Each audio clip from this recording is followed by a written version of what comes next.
Hey, good morning. Today we'll be continuing our daily reading of the Word. We are in the book of 1 Samuel, chapter 27. As always stated prior to reading, get to a church that has Bible study or Sunday school where you can have the Word broken down and shared for you for an easier understanding of the Word. Get with some friends who break bread and just have church together and get some understanding from amongst one another. Also, get you a Bible that you can read. There are numerous versions, NIV, the King James. But most importantly, and above all the things that I've said, call upon the Lord. If you knock at his door, he will answer and fill you up if that is what you are seeking. Amen.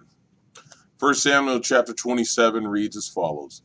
But David thought to himself, one of these days I will be destroyed by the hand of Saul, and the best thing I can do is to escape to the land of the Philistines. Then Saul will give up searching for me anywhere in Israel, and I will slip out of his hand. So David and the 600 men with him left and went over to Achish, son of Maoch, king of Gath. David and his men settled in Gath with Achish. Each man had his family with him, and David had his two wives, Ahinoam of Jezreel, and Abigail of Carmel, the widow of Nabal. When Saul was told that David had fled to Gath, he no longer searched for him. Then David said to Achish, if I found favor in your eyes, let a place be assigned to me in one of the country towns, that I may live there. Why should your servant live in the royal city with you? So on that day Achish gave him Ziklag, and it has belonged to the kings of Judah ever since. David lived in Philistine territory a year and 4 months. Now David and his men went up and raided the Geshurites and the Gizrites and the Amalekites. From ancient times, these people had lived in the land extending to Shur in Egypt. Whenever David attacked an area, he did not leave a man or woman alive, but took sheep and cattle, donkeys and camels and clothes. Then he returned to Achish. When Achish asked, where did you go raiding today? David would say, against the Negev of Judah, or against the Negev of Jerahmeel, or against the Negev of the Kenites. He did not leave a man or woman alive to be brought to Gath, for he thought they might inform on us and say, this is what David did, and such was his practice as long as he lived in Philistine territory. Achish trusted David and said to himself, he has become so obnoxious to his people, the Israelites, that he will be my servant for life. 1 Samuel chapter 28.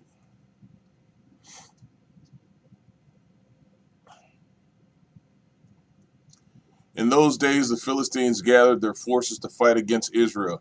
Achish said to David, you must understand that you and your men will accompany me in the army. David said, then you will see for yourself what your servant can do. Achish replied, very well, I will make you my bodyguard for life. Now Samuel was dead, and Israel had mourned for him and buried him in his own town of Ramah. Saul had expelled the mediums and spirits from the land. The Philistines assembled and came and set up camp at Shunem, while Saul gathered all Israel and set up camp at Gilboa. When Saul saw the Philistine army, he was afraid. Terror filled his heart. He inquired of the Lord, but the Lord did not answer him by dreams or Urim of prophets. Saul then said to his attendants, find me a woman who is a medium, so I may go and inquire of her. There is one in Endor, they said. So Saul disguised himself, putting on other clothes, and at night he and two men went to the woman. Consult the spirit for me, he said, and bring up for me the one I name. But the woman said to him, surely you know what Saul has done. He has cut off the mediums and the spiritists from the land. Why have you set a trap for my life to bring about my death? Saul swore to her by the Lord, as surely as the Lord lives, you will not be punished for this. Then the woman asked, whom shall I bring up for you? Bring up Samuel, he said. When the woman saw Samuel, she cried out at the top of her voice and said to Saul, why have you deceived me? You are Saul. The king said to her, don't be afraid. What do you see? The woman said, I see a ghostly figure coming up out of the earth. What does he look like? He asked. An old man wearing a robe is coming up, she said. Then Saul knew it was Samuel, and he bowed down and prostrated himself with his face to the ground. Samuel said to Saul, why have you disturbed me by bringing me up? I am in great distress, Saul said. The Philistines are fighting against me, and God has departed from me. He no longer answers me, either by prophets or by dreams. So I have called on you to tell me what to do. Samuel said, why do you consult me? Now that the Lord has departed from you and become your enemy, the Lord has done what he predicted through me.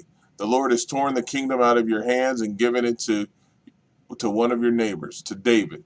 because you did not obey the Lord or carry out his fierce wrath against the Amalekites.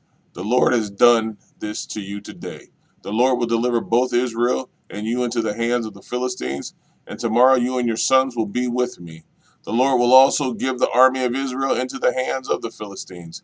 Immediately Saul fell full length on the ground, filled with fear because of Samuel's words. His strength was gone, for he had eaten nothing all that day and all that night.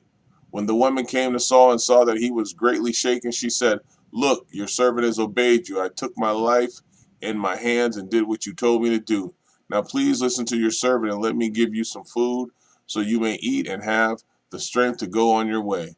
He refused and said, "I will not eat." But his men joined the woman in urging him, and he listened to them. He got up from the ground and sat on the couch. The woman had a fattened calf at the house, which she butchered at once. She took some flour, kneaded it, and baked bread without yeast. Then she set it before Saul and his men, and they ate. That same night they got up and left. Amen.